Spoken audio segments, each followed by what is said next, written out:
오늘도 우리를 떠나시지 않으시는 하나님께서 우리를 모든 약속을 이루기까지 돌보시고 보호하실 것이라 약속하여 주고 계십니다. 우리는 연약하지만 부족하지만 하나님께서 이루시는 약속 그거 하나 믿고 이 자리에 모여 있는 것 같습니다. 그 귀한 약속 아래 오늘도 위로받으시고 힘 얻게 되시길 예수님의 이름으로 축원드립니다. 로마서 5장 6절에 있는 말씀을 함께 읽어보겠습니다. 시작. 우리가 아직 연약할 때에 기약대로 그리스도께서 경건하지 않은 자를 위하여 죽으셨도다. 아멘. 우리는 착각합니다. 의로워져야 구원을 받는다고 말입니다. 그런데 성경은 말합니다. 우리가 연약함으로 경건하지 않은 그들을 위해 주님께서 죽으셨다고 말입니다.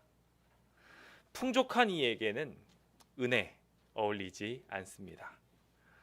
그들은 감사를 모르며 큰 은혜가 베풀어져도 작게 느끼기 쉽습니다. 그러나 연약한 자는, 부정한 자는, 죄 많은 이 모든 우리들은 더욱 그리스도의 크신 사랑을 깊이 느낄 수 있습니다. 오늘 여러분들은 풍족하셔서 주님의 은혜를 모른 채 살아가길 원하십니까?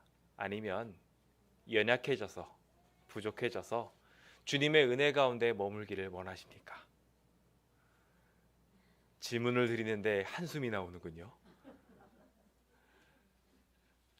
오늘 이 자리에 있는 모든 무리들이 부족함 속에서 은혜를 소망하고 도리어 그 가운데 드러나는 주님의 참된 풍족을 경험하게 되시길 예수님의 이름으로 축원드립니다.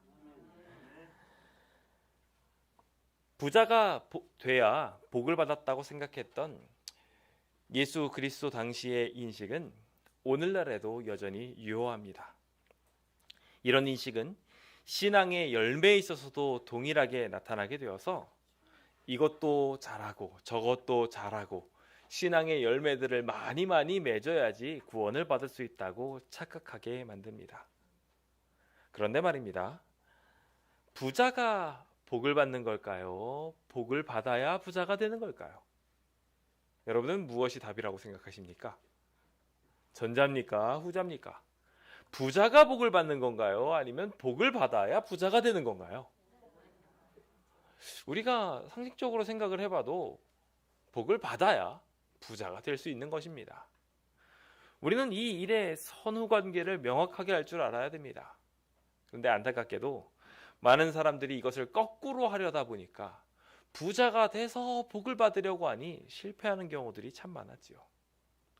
그리스도 당시의 백성의 종교 지도자들은 이와 같은 실수를 범했습니다. 영적 보화를 가진 사람들을 부러워하기는커녕 이 땅의 보화가 복이라고들 생각했지요.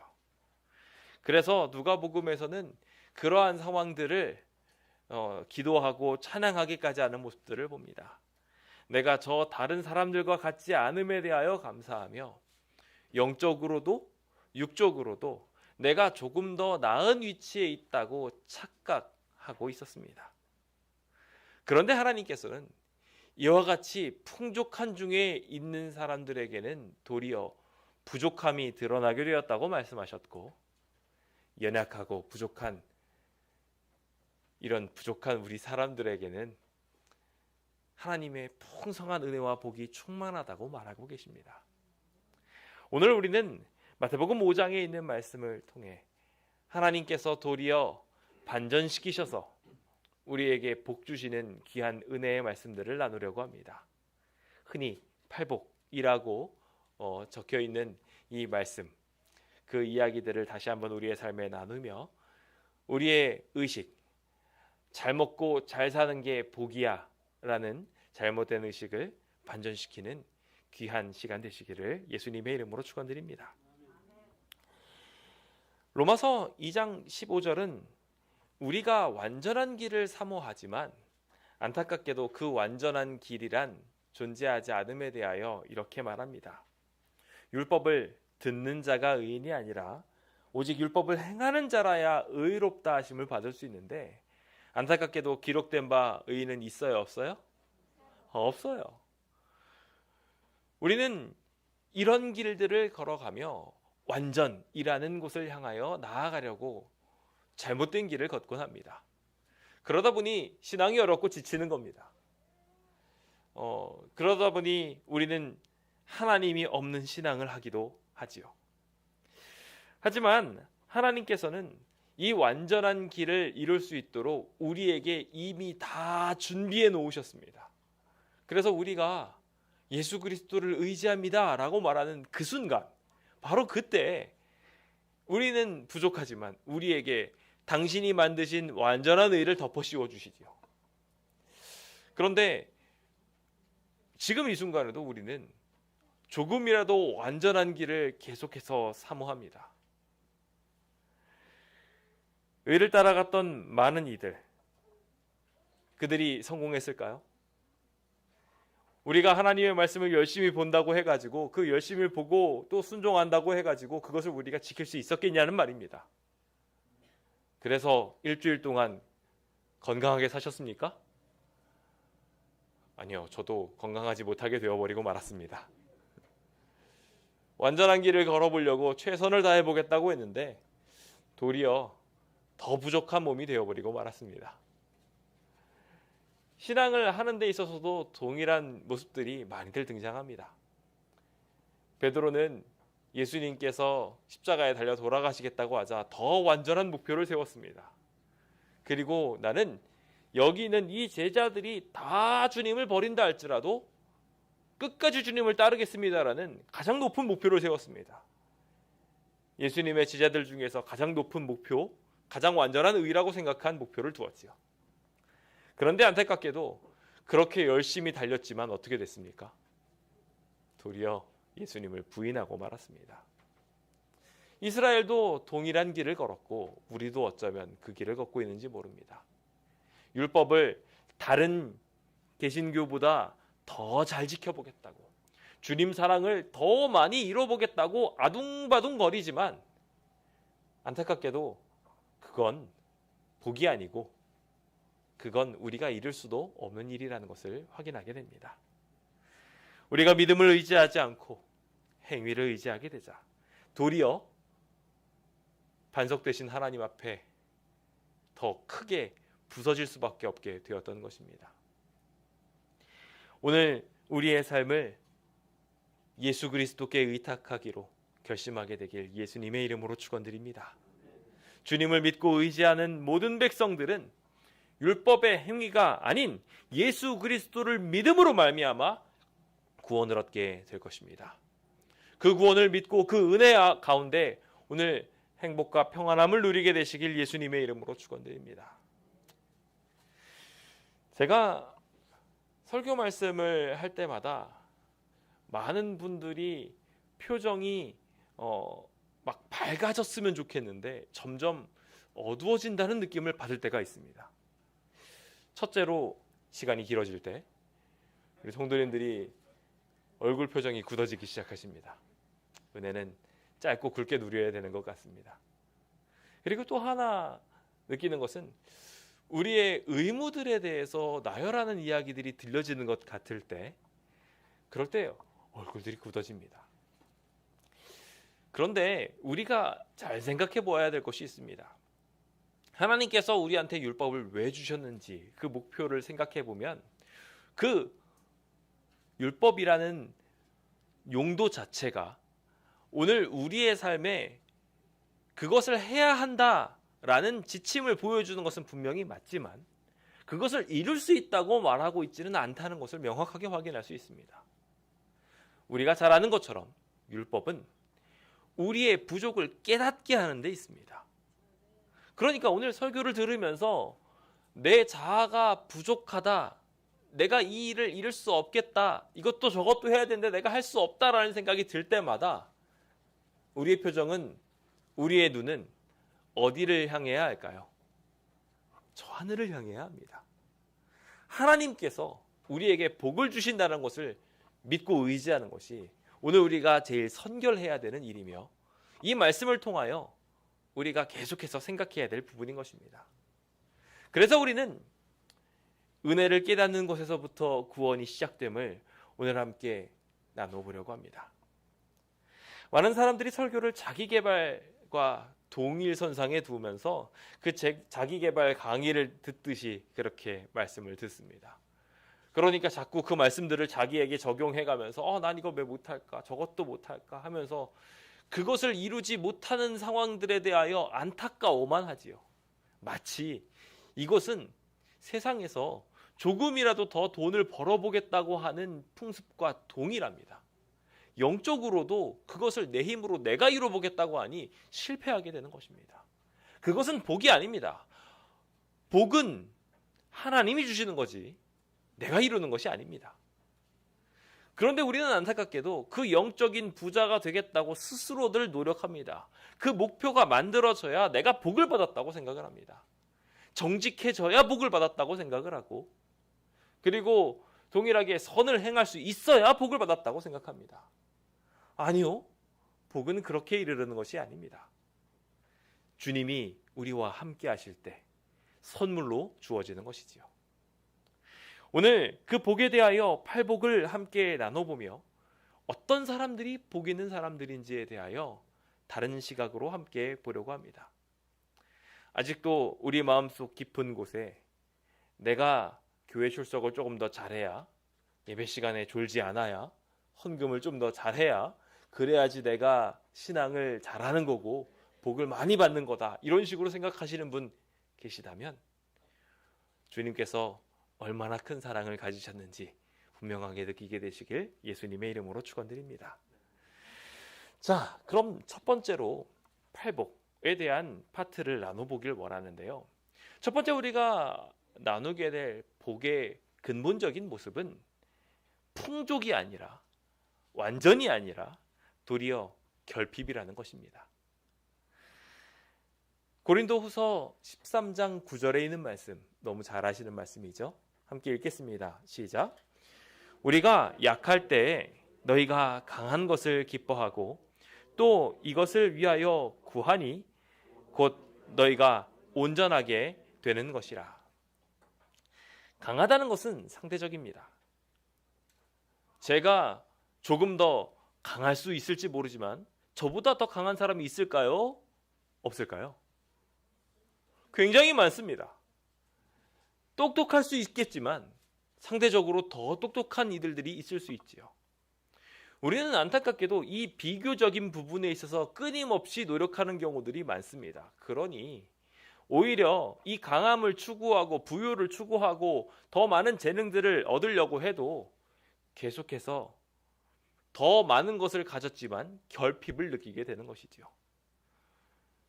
수많은 재산을 가져도 끊임없이 결핍을 갖게 하는 이 실패적 방법에서 벗어나게 되면 도리어 결핍 속에 하나님께서 완전하게 채워주시는 것을 경험하게 됩니다. 오늘 우리는 그것이 진짜 복이라는 것을 일단 팔복에 있는 전반부 3개의 내용을 통하여 보기 원합니다. 마태복음 5장 3절은 심령이 가난한 자가 복이 있다고 말하고 있습니다. 여기 이 가난한 자라는 단어는 단순히 물질적으로 가난한 자를 말하지 않는다는 것은 우리가 다 잘 알고 있는 이야기입니다. 영적 파탄이 이루어졌고 또한 그것을 인하여 결핍이 발생한 상황을 말합니다. 주님께서는 이와 같이 부족함 속에 있는 사람들에게 선물을 주시는데요. 그냥 선물이 아니라 천국을 주십니다. 주님은 이와 같이 천국을 주신다고 말씀하시면서 그들에게 진정한 복을 주시려고 하고 계셨죠. 가난한데 도리어 그 가난한 가운데 하나님의 천국이 임하게 되었던 것입니다. 동일하게 마태복음 5장 4절에서도 애통하는 자에 대한 기록이 등장합니다. 우리가 잘 아는 것처럼 이 애통하는 사람은 죄와 관련하여 죄를 슬퍼하는 상황을 말하고 있음을 분명하게 말합니다. 이 슬퍼하고 있는 이 사람, 그는 죄가 있어서 슬퍼하는 상황이라는 것을 분명하게 말하고 있기에 죄인임에 분명합니다. 그런데 이 죄인이 된 사람, 그 사람을 주님께서는 복이 있다고 말하고 있는 것입니다. 주님께서는 그를 향하여 위로해 주시겠다고 약속하고 계십니다. 아울러 의에 줄이고 목마른 자는 복이 있다고 말하고 있습니다. 그는 아직 부족합니다. 하나님의 말씀을 완전히 이루지 못하였습니다. 그것에 부족을 느끼고 아직 갈구를 하고 있습니다. 그 부족한 상태임에도 불구하고 주님께서는 도리어 그들이 배부르게 될 거라고 말하고 계십니다. 앞서 우리가 살폈던 이 세 부류의 사람들은 명확하게 결핍된 사람들이었습니다. 육적으로뿐 아니라 영적으로 결핍된 이 사람들을 주님께서는 복으로 이끌고 계셨던 것입니다. 오늘 우리는 영적으로 갈급한 사람입니까? 아니면 풍요로운 사람입니까? 제가 우리 성도님들한테 여쭤보았더니 다들 내가 부족해서요, 내가 정말 몰라서요, 이런 말씀들을 참 많이 하십니다. 네, 그렇다면 복을 받으셨습니다. 그렇지 않습니까? 나 성경 잘 몰라. 복 받으셨습니다. 아멘이십니까? 왜? 왜냐하면 내가 모른다는 것을 알기 때문에 주님께서 그 영적 심령의 가난을 채워주실 부요를 더하여 주실 것입니다. 내가 심령의 가난함을 느껴가지고 하나님께 요구한다면 주님께서는 그 심령을 채울 만한 무언가를 선물해 주실 것입니다. 주님 보십시오, 그 선물을 주시는지. 더하여 내가 정말 죄로 인해서 이거 어떻게든지 해결하고 싶은데 문제가 해결되지 않아요. 그러면요, 주님이 옆에서 친구가 되어주십니다. 너 못하지, 내가 너 업고서 가줄게, 걱정하지 마 라고 이야기하며 우리의 연약한 부분들을 오히려 채울하여 주십니다. 우리가 정말 의를 행하고 싶은데 의를 행할 능력이 없고 부족합니다. 그렇게 줄이고 목마른 이 사람을 향하여 주님께서는 하나님이 이루어 주신 풍족한 의를 선물하여 주십니다. 오늘 그 귀한 은혜 가운데 행복을 누리게 되시는 귀한 안식일 되시길 예수님의 이름으로 축원드립니다. 세상은 결핍으로 가득 차 있습니다. 그래서 주님께서 이 땅으로 오셨습니다. 이 땅이 풍요로웠다면 주님께서는 이 땅에 오시지 않아도 될 것이었습니다. 하지만 우리가 죄인 되었기 때문에 우리에게 오셔서 구원을 선물하여 주신 것이며, 우리가 주님을 향하여 외치기 때문에 하나님은 응답하여 주시는 것입니다. 산상보훈 8페이지는 자기 심령의 처참한 빈곤을 느끼는 사람, 다시 말해 자기 자신에게 선한 것이 전혀 없다는 것을 깨닫는 모든 사람들은 예수님을 바라봄으로 의와 능력을 발견할 수 있다고 분명하게 말하고 있습니다. 우리가 부족하다면 우리의 궁핍을 은혜와 부요함이 풍성하신 우리 하나님한테 가게 되어 주님이 주시는 선물로 받게 되었으면 좋겠습니다. 오늘 이 자리에 계신 모든 분들이 그와 같이 빈약한 사람, 연약한 사람 되기를 소망합니다. 나 잘 모른다고, 나 부족하다고 말할 수 있는 사람 되기를 소망합니다. 그러면 그럴수록 우리는 더 예수님이 필요한 사람이 됩니다. 그 갈구가 주님과 더 가까이 할 수 있게 할 것입니다. 오늘 나는 풍요로워서, 나는 충분해서 하나님 필요 없어요에서 나 정말 부족하니 주님 너무 필요해요로 바뀔 수 있는 귀한 의식의 전환을 이룰 수 있게 되시길 예수님의 이름으로 축원드립니다. 두 번째로 우리가 생각해 보아야 할 부분은 하나님께서 주신 이 모든 것들이 의무인지 아니면 은혜인지에 대한 의식의 전환이 필요하다는 것입니다. 참된 복에 대하여 많은 이들은 착각하지요. 그래서 주님이 주신 복을 안타깝게로 의무로 생각하는 경우들이 많습니다. 하늘나라 가기 위해서 우리가 무엇들을 해야 구원을 얻을 수 있을까요? 하늘나라 가기 위해 성경은 어떻게 해야 된다고 말하고 있습니까? 그 질문을 가졌던 부자 법관은 율법을 신실하게 지키려고 하였고 또한 어떻게 해야 구원을 받을 수 있는지 주님께 물었습니다마는 안타깝게도 자신의 한계를 드러내볼 수밖에 없었습니다. 이 모든 것들은 안타깝게도 하늘나라 가는 방법이 아닙니다. 하늘나라 가려면 이 모든 율법을 완전하게 이루어야 합니다. 그것을 이룰 수 있는 인간은 아무도 없습니다. 오직 예수님 분이시지요. 그러니 우리는 우리의 능력을 통하여 구원을 얻는 것이 아니라 예수 그리스도를 믿음으로 구원을 얻습니다. 로마서 3장 28절은 그것을 이렇게 말합니다. 함께 읽겠습니다. 시작. 그러므로 사람이 의롭다 하심을 얻는 것은 율법의 행위에 있지 않고 믿음으로 되는 줄 우리가 인정하노라. 그렇습니다. 그런데 참 안타깝게도 이와 같은 분명한 약속이 있어 믿음으로 모든 구원을 얻는다고 생각하지만 하나님께서 선물로 주신 많은 성경 속에 있는 우리가 행해야 될 것을 여전히 하늘 가는 조건으로 착각하시는 분들이 계십니다. 그러다 보니 그것으로 인해 신앙이 어려워지는 겁니다. 내가 정말 천천의 양을 드리고 만만의 소를 드려야 뭔가 거꾸로 된 것 같지만 하나님께서 복을 주시겠구나 라고 생각들 할지 모르겠습니다만은 아닙니다. 그 자체가 거꾸로 되어버리고 마는 것입니다. 하나님이 복을 주셔서 그것을 드릴 수 있는 것이지, 그래서 그것이 우리에게 기쁨이 되고 그것 자체가 복이 되는 것이지, 우리가 제물을 드리고 우리가 하나님께서 우리한테 요구하시는 어떠한 일들을 행하는 것을 통하여 하늘 갈 만한 자격을 받게 되는 것은 결단코 아니라는 것입니다. 우리에게 주어지는 것은 의무가 아니라 은혜인 것이지요. 마태복음 5장 5절은 온유한 자에 대해서 말하고 있습니다.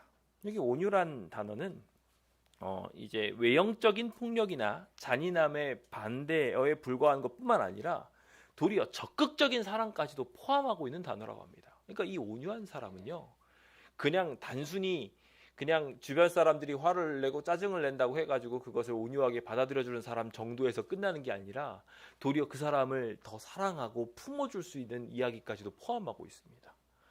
이 온유한 사람을 우리가 목표하게 되면 우리는 그 목표를 우리의 삶 속에 이루기 위해서 참 많은 것들을 깎아내야 된다고 생각을 하게 됩니다. 이것을 해야 땅을 기업을 받는다? 저 천국을 기업으로 받을 수 있다? 라고 생각한다면 지금부터 여러분들은 돌을 닦기 시작해야 됩니다. 정말 불가능할 정도로 주변 사람들이 하고 있는 모든 모습들에 대해서 용인할 수 있는 그런 마음들을 갖기 위해 끊임없이 막 자기의 마음을 갈고 닦고 막 수행을 하기 위해서, 그래서 진짜 말 그대로 참을 인자를 계속 쓰는 그런 사람이 돼야 됩니다. 부드러운 마음의 표준, 온유함일까요? 마찬가지로 7절입니다. 긍휼히 여기는 자에 대해서 나오고 있습니다. 여기 긍휼히 여기는 자에 대한 이야기들은 우리가 그냥 일반적으로 가난한 사람들을 위해서 그 사람들을 보고 불쌍히 여기는 선을 넘어섰습니다. 여기는 더 나아가서 자신에게 악을 행하는 죄인을 향하여 불쌍히 여기는 마음까지도 포함하고 있는 이야기입니다. 하나님께서 제시하신 이 표준이 오늘 우리한테 임하게 된다면 마찬가지로 오늘 이 자리에 계신 모든 분들의 마음에 커다란 짐이 놓일 수밖에 없게 될 것입니다. 이것을 이루어야 내가 구원을 받는구나, 이것을 이루어야 내가 복을 받을 수 있구나. 아니에요. 그것은 거꾸로 된 상황인 것입니다. 계속해서 마음이 청결한 자도 동일한 선상에 있는 것입니다. 모든 감각적인 것을 벗어나서 유욕에서 더럽혀지지 않은 상태를 이 마음이 청결한 상태로 말하고 있습니다. 그래야 하나님을 볼 것이라고 말하고 있어요. 그러면 이제부터 깨끗한 것만 봐야지 한다고 여러분들 깨끗한 것만 볼 수 있습니까? 아니에요. 길거리 다니고 있는데 수많은 것들이 시야에 들어오고 있는데 그거 어떻게 우리가 그것을 이룰 수 있습니까? 이거 불가능하다는 겁니다. 우리의 마음이 청결해지는 모든 일들, 그 모든 일들이 이루어지기 위해서는 우리의 힘이 아닌 하나님의 복이 필요합니다. 이 상태는 모두 다 하나님이 우리한테 선물로 주어진 상태입니다. 우리가 이것을 해야 복을 받는 것이 아니라, 이것을 이루어야 복을 받는 것이 아니라, 거꾸로 이것이 이루어진 상태가 복이 있다는 것입니다. 근데 많은 사람들이 이 부분에 대하여 착각하여서 이 원천적인 마음을 하나님께서 선물로 주실 수 있음에도 불구하고 내가 이걸 이뤄야 구원을 받는다고 생각을 합니다. 그런 신앙이 어렵고 생활이 더뎌지는 것입니다. 주님께서 제시하신 것은 의의 표준이 아니라 복의 상태를 말하는 것임을 기억하시길 바랍니다. 주님이 우리와 함께 하시게 된다면 이 상태에 들어갈 수 있게 되는 것이지요. 그래서 오늘 우리와 주님이 동행하기로 결심하게 된다면 그 다음부터는 자연스럽게 주변에 있는 사람들이 질시와 미움과 그들을 싫어하게 되는 상태에서 벗어나게 되어서 오히려 그들을 온유하게 대할 수 있는 상태로 들어가게 됩니다. 그것은 자연스럽게 이 땅을 작은 천국으로 만들어가게 됩니다. 주님과 함께 있게 되다 보니 자연스럽게 그것이 우리의 삶에 드러나게 되어서 우리의 상태 자체가 그렇게 주변 상황을 포근하게 품어줄 수 있는 모습들이 되기 시작하는 것이죠. 더 이상 주변에 불쌍한 사람이 없게 되고, 그리고 더러움이 없게 되는 거룩한 지경에 이르를 수 있도록 하나님이 선물해 주시는 것입니다. 이제 이것을 우리가 이루어야 할 어떠한 것으로 생각하지 마시고 우리 주님께서 선물해 주시는 것으로 분명하게 믿게 되시길 예수님의 이름으로 축원드립니다. 우리는 지금 이 땅에서 믿음을 통해 왕이신 하나님을 바라본다. 매일의 경험 가운데서 그분의 섭리에 나타나는 선하심과 인자하심을 본다. 우리는 그분의 아들의 품성을 통하여 그분을 이해한다. 성령께서는 하나님과 또 그분이 보내신 분에 대한 진리를 잘 이해하고 마음에 받아들일 수 있도록 공개해 주신다. 주님은 지금 이 순간 이 거룩한 하나님의 의의 표준들을 선물로 주고 계십니다. 이 땅에서 삶을 살아가며 온유하게 하시고 긍휼히 여기게 하시고 그 모든 것들을 하나하나 우리의 삶에 이루어가는 과정 속에서 자연스럽게 하나님을 경험할 수 있도록 만들어 주십니다. 하나님이 어떤 분이신지 오늘 우리의 삶에 작게나마 경험하는 것으로 하나님의 임재를 느낄 수 있도록 복 내려 주신 것입니다. 오늘 그 경험이 이 자리에 계신 모든 분들과 함께 있게 되어서 그 믿음을 통해 왕이신 하나님을 배웠고 동시에 주님이 선물하신 저 천국을 맛보게 되시길 예수님의 이름으로 축원드립니다. 저는 이제 마지막으로 주님께서 우리한테 주신 이 상황들 또한 은혜라는 것을 말씀드리고 싶습니다. 베드로전서 1장 7절입니다. 시작. 너희 믿음의 확실함은 불로 연단하여도 없어질 금보다 더 귀하여 예수 그리스도께서 나타나실 때 칭찬과 영광과 존귀를 얻게 할 것이니라. 시련은 우리에게 복이 된다는 것 많이들 들으셨으리라 생각합니다. 맞습니다. 그것은 우리에게 분명하게 은혜입니다. 어제 저희가 청년들과 함께 시간을 보내면서 청년들이 참 힘든 시간을 보냈겠구나라고 공감을 하셨으리라 생각합니다. 그런데 우리가 나중에 하늘나라 가서는 어떨까요? 하늘나라 가서는 그 상황들을 보고 그때까지 정말 힘들었지라고 생각함과 동시에 내가 그리스도를 대신해서 이 일들을 겪을 수 있었던 것에 대하여 감사하게 되지 않을까요? 여기 복이 있는 사람 두 부류의 사람이 등장합니다. 하나는 화평케 하는 사람이고요. 하나는 핍박을 받는 사람입니다. 화평케 한다는 것은 말 그대로 지금 불화가 있다는 것입니다. 불화 속에 놓여 있어서 그것을 화평케 해야 되는 상황 속에 있는 것입니다. 결코 좋은 상황이라고 말할 수 없지요. 동시에 박해를 받는 사람도 동일하게 그런 고통 속에 있는 상황임이 분명합니다. 그런데 말입니다. 이렇게 고난 중에 있는 사람들에게 하나님께서는 복이 있다고 설명하고 있습니다. 주변 사람들에게 화평을 전달하게 하는 이에게는 하나님의 아들이라 일컬음을 받게 되어서 예수님께서 하셨던 그 사역을 이루는 놀라운 기적의 사람이라 칭함을 받게 하실 것이며, 동시에 핍박을 받는 사람들에게는 결국 너희가 박해를 받아서 이곳에서 쫓겨나게 된다면 결국 어디로 들어갈 거라고 말했냐면 천국에 들어갈 거라고 말하고 계십니다. 우리는 이 모든 상황 속에 어려움을 분명하게 겪을 수 있을 것입니다. 세상은 우리를 이질적으로 느껴서 분명하게 고통을 줄지도 모릅니다. 그런데 우리의 의식의 반전이 필요합니다. 우리가 이런 어려운 상황에 놓이면 놓일수록 우리는 더 예수님을 닮아가는 사람이 될 것이며, 동시에 저 천국에 들어가도록 자연스럽게 이 땅을 하나 둘씩 버리는 사람이 되게 될 것입니다. 우리는 결국 이 땅과 맞지 않는 사람이 될 것이며, 결국 저 하늘에 부합한 사람이 되게 될 것입니다. 시련과 역경 속에 계십니까? 그렇다면 여러분들은 더 하늘에 가까운 사람임을 분명하게 기억하시기 바랍니다. 고난당하면 고난당할수록 우리는 더 주님을 간절하게 바라는 상황에 놓이게 될 것입니다. 성도 여러분들의 환경이 어려우시면 어려우실수록 더 천국을 사모하게 되실 것입니다. 제가 다리를 다치고 나니까요, 다리를 다치고 난 뒤부터는 천국을 더 사모하게 됩니다. 하늘나라 가면 적어도 이런 일은 없을 것 같거든요. 오늘 이 자리에 계신 모든 분들도 이와 같은 불편함 다 하나씩 갖고 계시리라 생각합니다. 그 불편함이 저 천국으로 가는 동력이 됨에 대하여 감사하시길 예수님의 이름으로 축원드립니다. 그것이 복입니다. 고난의 도가니가 우리를 더 연단하여 하늘에 가깝게 만들어주는 것입니다. 그 선물을 이 안식일 풍족하게 누리게 되시길 예수님의 이름으로 축원드립니다. 저는 이제 말씀을 마무리 지으면서 다시 베드로의 이야기로 들어가고자 합니다. 베드로는 자신이 선줄로 생각했습니다. 지제들 중에 최고라고 생각했죠.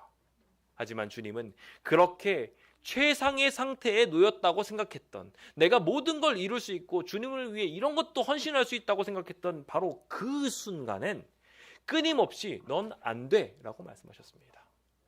완전한 것 같아 보였고 모든 것을 버린 것 같아 보였지만 주님께서는 계속해서 그를 향해서 말하기를 너는 아직 부족하고 너는 안 된다고 말합니다.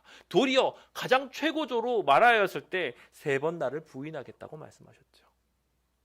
풍요로웠고 많은 것을 가진 베드로는 주님께 필요하지 않았습니다. 하지만